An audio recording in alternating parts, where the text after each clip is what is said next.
ಚಿತ್ತಾಪುರದಲ್ಲಿ ಪಥಸಂಚಲನಕ್ಕೆ ಅನುಮತಿ ಕೋರಿ RSS high court ಮೆಟ್ಟಿಲೇರಿತು. ಹೈಕೋರ್ಟ್ನಲ್ಲಿ ಇಂದು ವಿಚಾರಣೆ ನಡೆಯಿತು. ಆರ್ಎಸ್ಎಸ್ ಪರ ಅರುಣ್ ಶ್ಯಾಮ್ ವಾದವನ್ನು ಮಂಡಿಸಿದ್ರು. ಸರ್ಕಾರದ ಪರ ಎಜಿ ಶಶಿಕಿರಣ್ ಶೆಟ್ಟಿ ವಾದ ಮಂಡಿಸಿದ್ದು, ಬಹುತೇಕ ಸಂಘಟನೆಗಳು ನವೆಂಬರ್ 2ರಂದೇ ಪಥಸಂಚಲನಕ್ಕೆ ಅನುಮತಿಯನ್ನ ಕೇಳಿದೆ. ಅನೇಕ ಸಂಘಟನೆಗಳಿಗೆ ಅನುಮತಿ ಕೊಟ್ಟರೆ ಕಾನೂನು ಸಮಸ್ಯೆಯಾಗುವ ಸಾಧ್ಯತೆ ಇದೆ ಅಂತ ಹೇಳಿದ್ರು. ಈ ವೇಳೆ ಮಧ್ಯಪ್ರವೇಶಿಸಿದ ಅರುಣ್ ಶ್ಯಾಮ್ 450 ಕಡೆ ಆರ್ಎಸ್ಎಸ್ ಪಥಸಂಚಲನ ಮಾಡಿದೆ, ಯಾವುದೇ ರೀತಿಯ ಸಮಸ್ಯೆ ನಡೆದಿಲ್ಲ ಅಂತ ಹೇಳಿದ್ದಾರೆ. ಇನ್ನು ವಾದ ಪ್ರತಿವಾದ ಆಲಿಸಿದ ಕೋರ್ಟ್ ಅಕ್ಟೋಬರ್ 28ಕ್ಕೆ ಶಾಂತಿ ಸಭೆ ಮಾಡೋಕೆ ಸರ್ಕಾರಕ್ಕೆ ಸೂಚಿಸಿ 30ಕ್ಕೆ ವಿಚಾರಣೆಯನ್ನ ಮುಂದೂಡಿತು.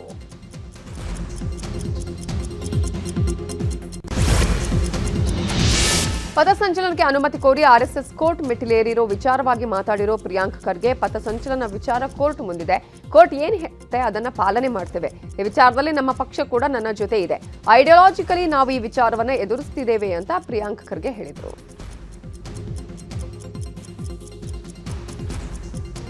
ಸಂತೋಷ ಏನಪ್ಪಾ ಅಂದ್ರೆ ಮುಂಚೆ ಮಾಹಿತಿ ಕೊಡ್ತಾ ಇದ್ರು, ಈಗ ಅನುಮತಿ ಕೇಳ್ತಾ ಇದ್ರು.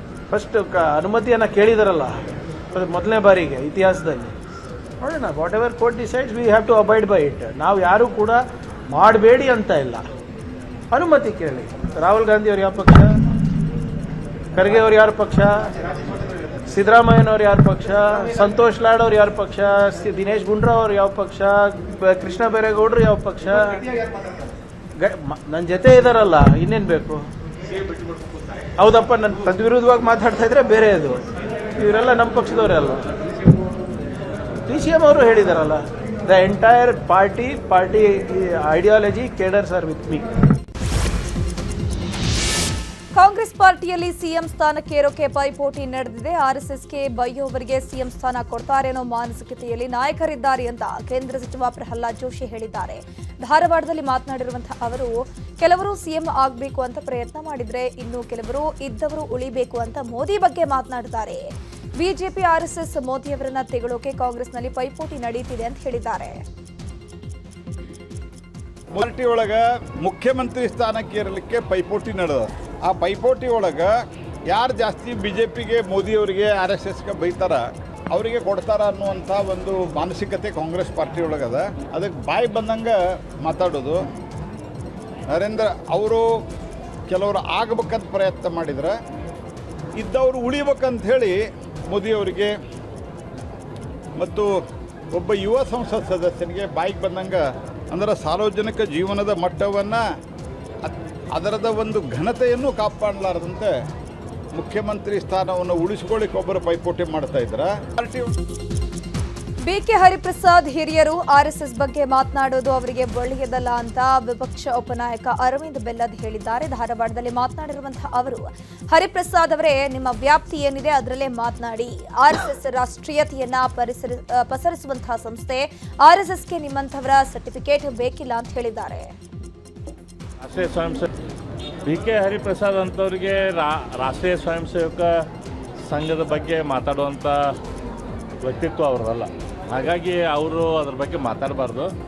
ಅವ್ರು ಹಿರಿಯರು, ನಮ್ಗಿಂತ ವಯಸ್ಸಲ್ಲಿ ದೊಡ್ಡವರು. ಅವ್ರಿಗೆ ನಾವು ವಿನಂತಿ ಮಾಡ್ತೀನಿ, ನಿಮ್ದು ಏನು ವ್ಯಾಪ್ತಿ ಐತಿ, ನೀವು ರಾಜಕಾರಣ ಮಾಡ್ತೀರಿ, ರಾಜಕಾರಣದ ಬಗ್ಗೆ ಮಾತಾಡ್ರಿ.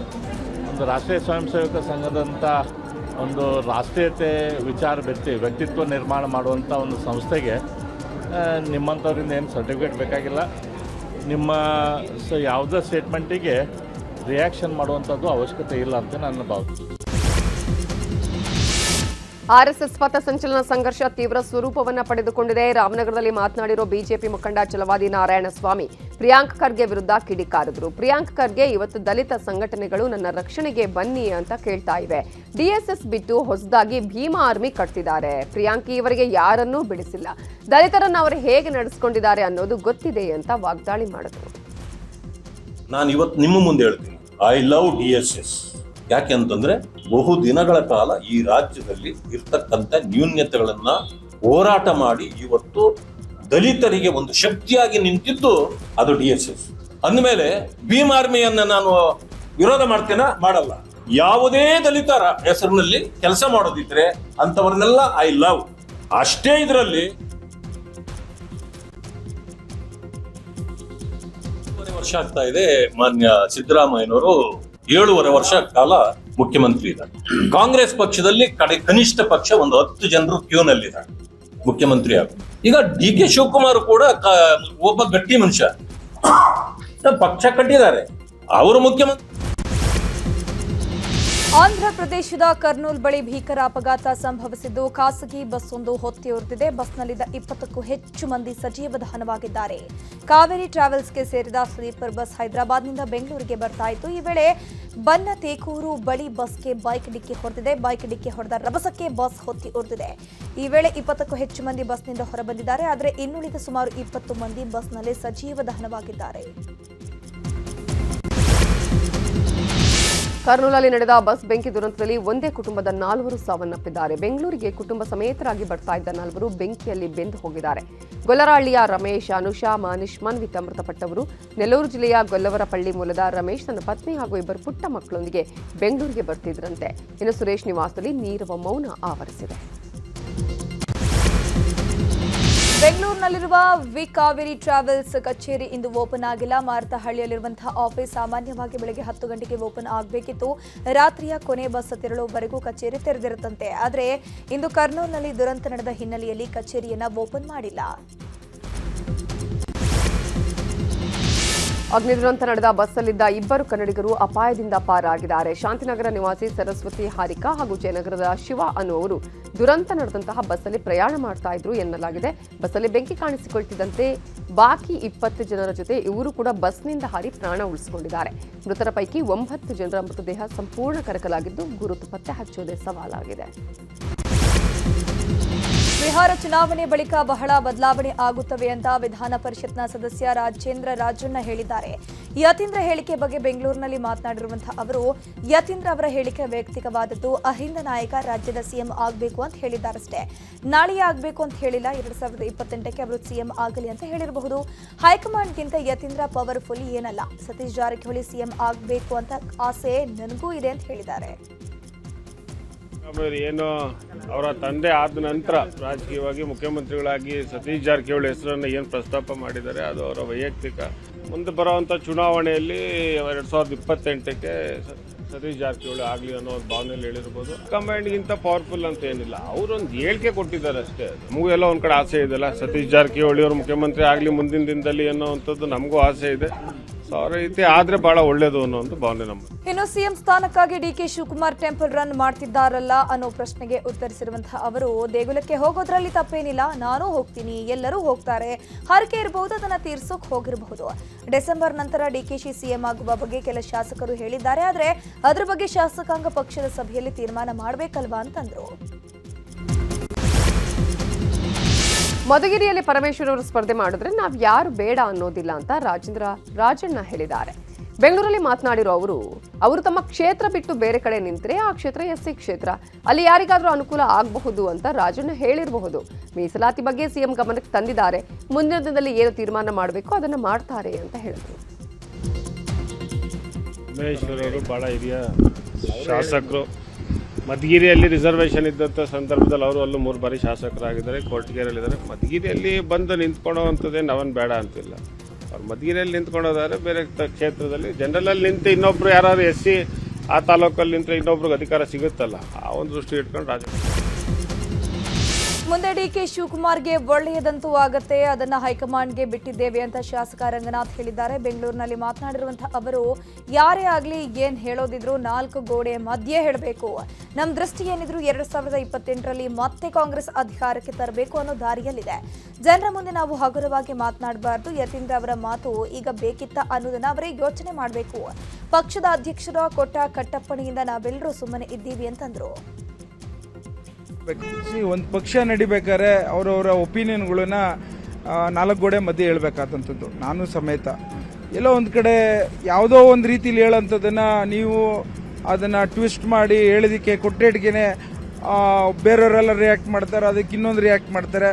ಅದನ್ನೆಲ್ಲ ನಿಲ್ಲಿಸಿ ನಮ್ಮ ದೃಷ್ಟಿ ಏನಿದ್ರು 2028ಕ್ಕೆ ಮತ್ತೊಮ್ಮೆ ಕಾಂಗ್ರೆಸ್ ಪಕ್ಷ ಬರಬೇಕು ಅಧಿಕಾರಕ್ಕೆ ಅನ್ನೋದನ್ನು ದಾರಿ ಇಟ್ಕೊಂಡು ಹೋಗಬೇಕು. ಇವತ್ತೇನು ಪಾರ್ಟಿಯ ಅಧ್ಯಕ್ಷರಾದಂಥ ಡಿಕೆ ಶಿವಕುಮಾರ್ ಕೊಟ್ಟಂಥ ಕಟ್ಟಪ್ಪಣೆಯ ಮೂಲಕ ನಾವು ಯಾವುದೇ ಕಾರಣಕ್ಕೂ ಇದ್ರ ಬಗ್ಗೆ ನಾವೆಲ್ಲ ರಿಯಾಕ್ಟು ಮಾಡ್ಲಿಕ್ಕೆ ಹೋಗಲ್ಲ, ಕಾಮೆಂಟು ಮಾಡ್ಬೋದು. ನಾಯಕತ್ವ ವಿಚಾರವಾಗಿ ಮಾತಾಡಿರೋ ಯತೀಂದ್ರ ಸಿದ್ದರಾಮಯ್ಯ ಅವರಿಗೆ ನೋಟಿಸ್ ಕೊಡೋ ವಿಚಾರಕ್ಕೆ ಸಂಬಂಧಪಟ್ಟ ಹಾಗೆ ಡಿಸಿಎಂ ಡಿಕೆ ಶಿವಕುಮಾರ್ ಪ್ರತಿಕ್ರಿಯೆ ಕೊಟ್ಟಿದ್ದಾರೆ. ಈ ಬಗ್ಗೆ ನಾನು ಯಾರ ಬಳಿಯೂ ಮಾತಾಡಲ್ಲ, ಎಲ್ಲಿ ಮಾತಾಡಬೇಕು ಅಲ್ಲಿ ಮಾತಾಡ್ತೀನಿ. ನಮ್ಮ ಪಕ್ಷದಲ್ಲಿ ಶಿಸ್ತಿಗೆ ಮೊದಲ ಆದ್ಯತೆ ಇದೆ, ಶಿಸ್ತು ಕ್ರಮ ನಮ್ಮ ಪಕ್ಷದಲ್ಲಿ ಮೊದಲ ಆದ್ಯತೆ ಅಂತ ಹೇಳಿದ್ರು. ನೋಟಿಸ್ ಜಾರಿ ಮಾಡ್ತೀರಾ ಸರ್ ಪಕ್ಷದ ವತಿಯಿಂದ? ಈಗ ನಾನು ಮಾತಾಡಕ್ ಹೋಗಲ್ಲ, ನಾನು ಯಾರ ಹತ್ರ ಮಾತಾಡಬೇಕೋ ಮಾತಾಡ್ತೀನಿ. ಈಗ ನಾನು ಮಾತಾಡಕ್ ಹೋಗಲ್ಲ, ನಾನು ಯಾರ ಹತ್ರ ಮಾತಾಡಬೇಕೋ ಮಾತಾಡ್ತೀನಿ. ಬಿಜೆಪಿ ಅವರಿಂದ ಮತ ಕಳ್ಳತನ ನಡೀತಾ ಇದೆ. ಇದನ್ನೇ ನಾವು ಹಲವು ವರ್ಷಗಳಿಂದ ಹೇಳ್ತಿದ್ದೇವೆ. ಒಂದು ವೋಟ್ ತೆಗೆಯೋಕೆ 80 ರೂಪಾಯಿ ತೆಗೆದುಕೊಳ್ತಿದ್ರು ಅಂತ ರಾಹುಲ್ ಗಾಂಧಿ ಅವರೇ ಹೇಳಿದ್ರು. ಸದ್ಯ ಎಸ್ಐಟಿ ತನಿಖೆಯಿಂದ ಒಂದೊಂದೇ ಮಾಹಿತಿ ಹೊರಬರ್ತಾ ಇದೆ. ಇನ್ನೊಂದು ವಾರದಲ್ಲಿ ಎಸ್ಐಟಿ ತನಿಖೆ ಅಂತ್ಯವಾಗಬಹುದು. ಸಾಕಷ್ಟು ಸಾಕ್ಷಿಗಳು ಸಿಕ್ಕಿರುವ ಬಗ್ಗೆ ಮಾಹಿತಿ ಇದೆ. ಈ ಸಾಕ್ಷ್ಯವನ್ನು ಮುಂದಿಟ್ಕೊಂಡು ನಾವು ಎಲೆಕ್ಷನ್ ಕಮಿಷನ್ ಬಿಜೆಪಿಯನ್ನ ಪ್ರಶ್ನೆ ಮಾಡ್ತೀವಿ. ಇದು ಆಳಂದ ಕ್ಷೇತ್ರದ ಸಮಸ್ಯೆ ಅಷ್ಟೇ ಅಲ್ಲ, ಇಡೀ ವ್ಯವಸ್ಥೆಯ ಬಗ್ಗೆ ಇರುವಂತಹ ಪ್ರಶ್ನೆ. ನಿಷ್ಪಕ್ಷಪಾತವಾಗಿ ಚುನಾವಣೆ ಆಗ್ತಿಲ್ಲ ಅನ್ನೋದು ಈಗ ಸಾಬೀತಾಗಿದೆ ಅಂತ ಹೇಳಿದ್ದಾರೆ. ಪ್ರತಿಯೊಂದು ಓಟಿಗೂ ಕೂಡ 80 ರೂಪಾಯಿಯನ್ನ ನೀಡಿ ವೋಟರ್ ಲಿಸ್ಟ್ ಇಂದ ತೆಗಿತಾ ಇದ್ರು, ಮತದಾರರ ಪಟ್ಟಿಯಿಂದ ತೆಗಿತಾ ಇದ್ರು. ರಾಹುಲ್ ಗಾಂಧಿ ಅವರು ಹೇಳಿದಾಗ ಬಹಳಷ್ಟು ಜನ ಟೀಕೆ ಮಾಡಿದ್ರು. ಈಗ ಒಂದೊಂದಾಗಿ ವಿತ್ ಡಾಕ್ಯುಮೆಂಟ್ ವಿತ್ ಎವಿಡೆನ್ಸ್ ಬರ್ತಾ ಇದೆ. ಈಗಿನ್ನ SIT ಅವರ ತನಿಖೆ ಮುಗಿದಿಲ್ಲ. ಮತ ಕಳ್ಳತನದಿಂದ ಇವರು ಆರ್ಸ್ ಬಂದಿರೋದಂತ ನಾವು ದಾಖಲೆ ಸಮೇತ ನಾವು ಜನರ ಮುಂದೆ ಇಡ್ತೀವಿ. ಇದು ಪ್ರಶ್ನೆ. ಯತೀಂದ್ರ ಸಿದ್ದರಾಮಯ್ಯ ಅವರ ಹೇಳಿಕೆಗೆ ಕಾಂಗ್ರೆಸ್ನಲ್ಲೇ ವಿರೋಧ ವ್ಯಕ್ತ ಆಗಿದೆ. ಬೆಂಗಳೂರಲ್ಲಿ ಮಾತಾಡಿರೋ ಮಹದೇವಪ್ಪ ಯತೀಂದ್ರ ವಿರುದ್ಧ ಪರೋಕ್ಷವಾಗಿ ಕಿಡಿಕಾರಿದ್ರು. ಹೈಕಮಾಂಡ್ ಏನಾದರೂ ಜೆಂಟಲ್ಮ್ಯಾನ್ ಯು ಶುಡ್ ಲೀಡ್ ಅಂತ ಏನಾದರೂ ಹೇಳಿದಾರಾ? ಸಾಕಷ್ಟು ಜನ ಸೈದ್ಧಾಂತಿಕವಾಗಿ ಗುರುತಿಸಿಕೊಂಡವರಿದ್ದಾರೆ. ಕಾಂಗ್ರೆಸ್ ಇರೋದೇ ಐಡಿಯಾಲಜಿಗೋಸ್ಕರ. ಈ ವ್ಯವಸ್ಥೆಯಲ್ಲಿ ಯಾರೂ ಅನಿವಾರ್ಯ ಅಲ್ಲ. ಆ ಸನ್ನಿವೇಶ ಬಂದಾಗ ಕಾಂಗ್ರೆಸ್ ಹೈಕಮಾಂಡ್ ತೀರ್ಮಾನ ಮಾಡುತ್ತೆ ಅಂತ ಹೇಳಿದ್ರು.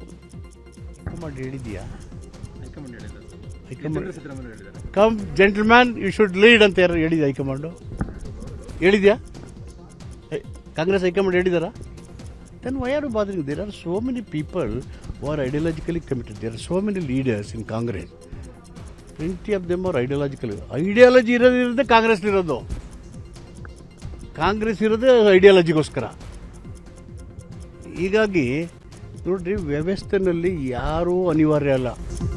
ಎಂಬಿ ಪಾಟೀಲ್ ಮಾತಾಡಿ ಯತೀಂದ್ರ ಯಾವ ಅರ್ಥದಲ್ಲಿ ಹೇಳಿದಾರೋ ನಾವು ಅರ್ಥ ಮಾಡ್ಕೊಳ್ಬೇಕಾಗಿದೆ. ಸಾಮಾಜಿಕವಾಗಿ ಸತೀಶ್ ಜಾರಕಿಹೊಳಿ SC/ST ವಿಚಾರವಾಗಿ ಹೋರಾಟ ಮಾಡ್ತಿದ್ದಾರೆ. ಸಿದ್ದರಾಮಯ್ಯ ಅಹಿಂದ ಸಿದ್ಧಾಂತವನ್ನ ನಂಬಿದವರು, ಅದನ್ನೇ ಸತೀಶ್ ಮುಂದುವರಿಸುತ್ತಾರೆ ಅಂತ ಯತೀಂದ್ರ ಹೇಳಿದ್ದು ಅಂತ ಹೇಳಿದ್ರು. ಇನ್ನು ಇದೇ ವಿಚಾರವಾಗಿ ಸಾಗರದಲ್ಲಿ ಬೇಳೂರು ಗೋಪಾಲಕೃಷ್ಣ ಕೂಡ ಪ್ರತಿಕ್ರಿಯೆ ಕೊಟ್ಟಿದ್ದಾರೆ.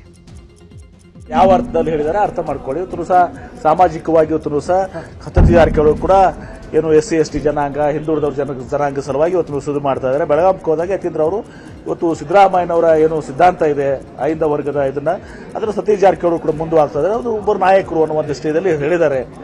ಹಾಗಂತಲ್ಲ, ಅವರು ಅಲ್ಲಿ ಹೋದಾಗ ಒಂದು ಕಾರ್ಯಕ್ರಮದಲ್ಲಿ ಅವ್ರ ಉದ್ದೇಶ ಮಾತಾಡಿದ್ದಾರೆ. ಬಿಜಾಪುರ ಬಂದ್ರೆ MB ಪಾಟೀಲ್ ಬಸವಣ್ಣನ ಬಗ್ಗೆ ಬಹಳಷ್ಟು ಇದು ಮಾಡ್ತಾ ಇದ್ದಾರೆ, ಅನುಭವ ಮಂಟಪ ಅಂತೇಳಿ MB ಪಾಟೀಲ್ ಬಗ್ಗೆ ಮಾತನಾಡ್ತಾ ಇದ್ರು. ಅದೆಲ್ಲ ಅವರೆಲ್ಲ ವೈಯಕ್ತಿಕ ಮಾತು ಯಾರು ಕೇಳುವಂತ ಪ್ರಶ್ನೆ ಇಲ್ಲ. ಇದಕ್ಕೆಲ್ಲ ಕೇಂದ್ರದ ನಾಯಕರೇ ವರಿಷ್ಠ ತೀರ್ಮಾನ ಮಾಡ್ತಾರೆ. ನೀವು ಯಾವುದಕ್ಕೂ ತಲೆ ಕೆಡಿಸುವಂಥದ್ದು ಇಲ್ಲ. ನಾವು ಖಂಡಿತ ಪಕ್ಷದಲ್ಲಿ ಆ ನಿರ್ಧಾರವನ್ನು ಅವ್ರು ಮಾಡ್ತಾರೆ, ನಾವು ಅದಕ್ಕೆ ಜೈ ಅಂತೀವಿ ಅಷ್ಟೇ. ಅಲ್ಲ, ಅವ್ರು ಈಗಾಗಲೇ ಕೇಂದ್ರದ ನಾಯಕರು ಹೇಳಿದ್ದಾರೆ, ಯಾರ್ಯಾರು ಮುಖ್ಯಮಂತ್ರಿ ಚೇಂಜ್ ಬಗ್ಗೆ ಮಾತಾಡ್ತಾರೆ ಅವ್ರಿಗೆ ನೋಟಿಸ್ ಕೊಡ್ಬೇಕಂತ ಹೇಳಿದ್ದಾರೆ. ಅದನ್ನು ಯತೀಂದ್ರ ಹೇಳಿಕೆ ಬಗ್ಗೆ ಪ್ರತಿಕ್ರಿಯೆ ನೀಡಿರುವಂತಹ ಈಶ್ವರಪ್ಪ, ನಾನೇ 5 ವರ್ಷ CM ಆಗಿರ್ತೀನಿ ಅಂತ ಸಿದ್ದರಾಮಯ್ಯ ಈಗಾಗಲೇ ಹೇಳಿದ್ದಾರೆ. ಈಗ ಅವ್ರ ಮಗ ಯತೀಂದ್ರ ಕೂಡ ಮಾತನಾಡಿದ್ದಾರೆ. ಯಾಕೆ ಯತೀಂದ್ರ ವಿರುದ್ಧ ಕ್ರಮ ಕೈಗೊಳ್ಳುವ ತಾಕತ್ತ DKಶಿಗೆ ಇಲ್ವಾ? ಇದರ ಹಿಂದೆ ಏನು ಷಡ್ಯಂತ್ರ ಇದೆ ಅಂತ ಹೇಳಿದ್ದಾರೆ. ಮುಖ್ಯಮಂತ್ರಿ ಬಗ್ಗೆ ಮುಖ್ಯಮಂತ್ರಿಗಳು 10 ಬಾರಿ ಹೇಳಿದ್ದಾರೆ, 5 ವರ್ಷ ಪೂರ್ಣ ನಾನೇ ಮುಖ್ಯಮಂತ್ರಿ. ಅವ್ರ ಮಗ ಹೇಳ್ತೇನೆ ಯತೀಂದ್ರ, ನಮ್ಮ ಅಪ್ಪನೇ 5 ವರ್ಷ ಮುಖ್ಯಮಂತ್ರಿ ಬಗ್ಗೆ ಮಾತಾಡ್ತಿಲ್ಲ ಅವರು. ಯಾಕೆ ಅವ್ರ ಬಗ್ಗೆ ನೀವು ಕ್ರಮ ತಗೋತಿಲ್ಲ? ತಾಕತ್ತಿಲ್ವ DK ಶಿವಕುಮಾರ್ಗೆ? ಎಂಥದೊಬ್ಬ ಸಾಬಣ್ಣ MLA, ಅವನ ನೆನ್ನೆ ಹೇಳಿಕೆ ಕೊಟ್ಟಾನೆ. ಇದೊಂದು ಎಳಸು ಹೇಳಿಕೆ ಅಂತ ನನಗನ್ಸುತ್ತೆ. ಯಾವ ಕಾರಣಕ್ಕೂ DK ಶಿವಕುಮಾರ್ಗೆ ಮುಖ್ಯಮಂತ್ರಿ ಆಗಕ್ಕೆ ಅವಕಾಶ ಕೊಡಲ್ಲ. ನಂಬರ್ 1. ನಂಬರ್ 2, DK ಶಿವಕುಮಾರ್ ಸುಮ್ಮನೆ ಕೂರಲ್ಲ. ಸರ್ಕಾರದ ವಿರುದ್ಧ ವಿಪಕ್ಷ ಸದಸ್ಯ ರವಿಕುಮಾರ್ ಸಿಡಿದೆದ್ದಿದ್ದಾರೆ. ಬೆಂಗಳೂರಲ್ಲಿ ಮಾತಾಡಿರೋ ಅವರು, ಮೈಸೂರಲ್ಲಿ ಭ್ರೂಣ ಹತ್ಯೆ ನಡೀತಿದೆ, CM ತವರು ಜಿಲ್ಲೆಯಲ್ಲೇ ಮಗುವಿನ ರೇಪ್ ಅಂಡ್ ಮರ್ಡರ್ ನಡೆದಿದೆ, ರೈತರ ಆತ್ಮಹತ್ಯೆ ಬಗ್ಗೆ ಅವರು ಮಾತಾಡಿಲ್ಲ, ಬೆಂಗಳೂರಲ್ಲಿ ರಸ್ತೆ ಗುಂಡಿ ಸಮಸ್ಯೆ ಹೆಚ್ಚಾಗಿದೆ. ಇನ್ನುಳಿದಂತೆ ರಾಜ್ಯದಲ್ಲಿ ಕಾನೂನು ಸುವ್ಯವಸ್ಥೆ ಹದಗೆಟ್ಟಿದೆ. ಎಲ್ಲಾ ಸಮಸ್ಯೆಗಳನ್ನ ಮುಚ್ಚಿ ಹಾಕೋದಿಕ್ಕೆ RSS ವಿಚಾರ, ಉತ್ತರಾಧಿಕಾರಿ ವಿಚಾರವನ್ನ ಮುನ್ನೆಲೆಗೆ ತರ್ತಿದ್ದಾರೆ ಅಂತ ಹೇಳಿದ್ರು. ಮೊದಲು ರೇಪ್ಗಳನ್ನು ನಿಲ್ಲಿಸಿ, ಮೊದಲು ಮರ್ಡರ್ಗಳನ್ನು ನಿಲ್ಲಿಸಿ, ಮೊದಲು ಗುಂಡಿಗಳನ್ನು ಮುಚ್ಚಿ, ಆತ್ಮಹತ್ಯೆಗಳನ್ನು ತಡೀರಿ. ಈ ಒಂದು ದೀಪಾವಳಿ ಸಂದರ್ಭದಲ್ಲಿ ಅಮಾವಾಸ್ಯೆ ಹುಣ್ಣಿಮೆ ಚರ್ಚೆಯನ್ನು ಮೊದಲು ನಿಲ್ಲಿಸಿ, ಭಗವಂತ ನಿಮಗೆ ಆ ಅಮಾವಾಸ್ಯೆಯಿಂದ ಮೊದಲು ಹೊರಗಡೆ ಬರುವಂತ ಭಾಗ್ಯವನ್ನ ಭಗವಂತ ಕರುಣಿಸಲಿ. ನಮ್ಮ ಮುಖ್ಯಮಂತ್ರಿ ಸಿದ್ದರಾಮಯ್ಯ ಅವರಿಗೆ ಆ ಬೆಳಕಿನಲ್ಲಿ ಈಗೇನು ನಾನು ಹೇಳಿದ ಆ ಸಮಸ್ಯೆಗಳಿಗೆ ಪರಿಹಾರವನ್ನು ಕೊಡಲಿ ಅಂತ ಹೇಳಿ ನಾನು ಚಾಮುಂಡೇಶ್ವರಿಯಲ್ಲಿ ಪ್ರಾರ್ಥನೆಯನ್ನ ಮಾಡ್ತೇನೆ. ಸಿಎಂ ಅಧ್ಯಕ್ಷತೆಯಲ್ಲಿ ಬಂಡವಾಳ ಹೂಡಿಕೆ ಆಕರ್ಷಣೆ ಸಭೆ ಬೆಂಗಳೂರಿನಲ್ಲಿ ನಡೆಯಿತು. ರಾಜ್ಯದಲ್ಲಿ ಬಂಡವಾಳ ಹೂಡಿಕೆದಾರರ ಸ್ನೇಹಿ ವಾತಾವರಣವನ್ನು ಇನ್ನಷ್ಟು ಉತ್ತೇಜನಗೊಳಿಸುವ ನಿಟ್ಟಿನಲ್ಲಿ ಸಭೆ ನಡೆಸಲಾಯಿತು.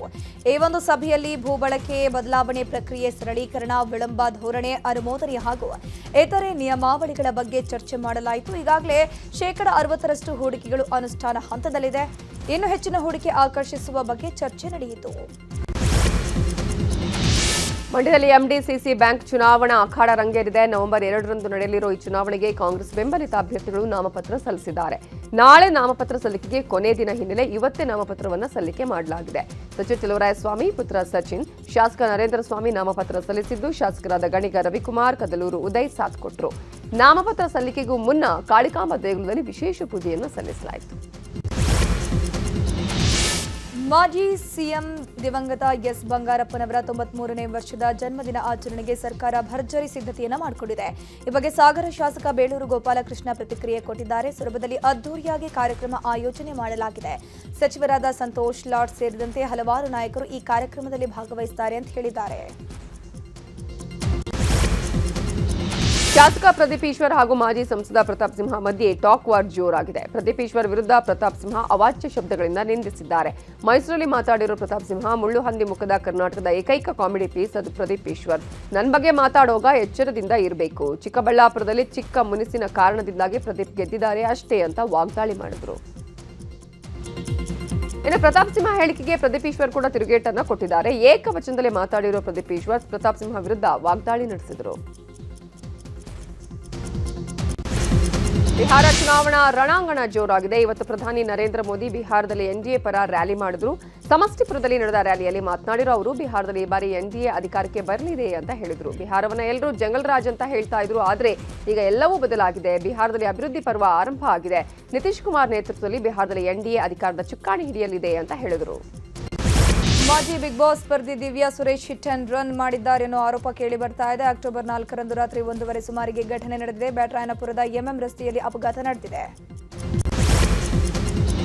ನಟ ದರ್ಶನ್ಗೆ ಜೈಲಲ್ಲಿ ಹಾಸಿಗೆ ದಿಂಬು ನೀಡೋ ವಿಚಾರವಾಗಿ ಇವತ್ತು ಕೋರ್ಟಲ್ಲಿ ವಿಚಾರಣೆ ನಡೆಯಬೇಕಾಗಿತ್ತು. ಕಾನೂನು ಸೇವಾ ಪ್ರಾಧಿಕಾರದ ವರದಿ ಮೇಲೆ 57ನೇ CCH ಕೋರ್ಟ್ನಲ್ಲಿ ಇವತ್ತು ವಿಚಾರಣೆ ನಡೆಯಬೇಕಾಗಿತ್ತು. ಅದೇ ದರ್ಶನ್ ಪರ ವಕೀಲ ಸುನಿಲ್ ಅವರು ನಾಳೆ ವಾದ ಮಂಡಿಸುವುದಾಗಿ ಹೇಳಿರುವ ಹಿನ್ನೆಲೆ ನಾಳೆಗೆ ವಾದವನ್ನ ಮುಂದೂಡಲಾಗಿದೆ. ಹಾಸನಾಂಬೆ ದೇಗುಲ ನಿನ್ನೆ ಅಧಿಕೃತವಾಗಿ ಬಾಗಿಲು ಬಂದ್ ಮಾಡಲಾಯಿತು. ಇಂದು ಹುಂಡಿ ಎಣಿಕೆ ಕಾರ್ಯ ನಡೆಯಿತು. ಹುಂಡಿಯಲ್ಲಿ ಇಂಡೋನೇಷ್ಯಾ, ಮಾಲ್ಡೀವ್ಸ್, ಅಮೆರಿಕ ಕರೆನ್ಸಿ ಪತ್ತೆಯಾಗಿದೆ. ಈ ಬಾರಿ ಹುಂಡಿಯಲ್ಲಿ 3,68,1275 ರೂಪಾಯಿ ಸಂಗ್ರಹವಾಗಿದೆ. ಜೊತೆಗೆ 75 ಗ್ರಾಂ ಚಿನ್ನ, 1 ಕೆಜಿ ಬೆಳ್ಳಿಯೂ ಹುಂಡಿಯಲ್ಲಿ ಸಂಗ್ರಹವಾಗಿದೆ.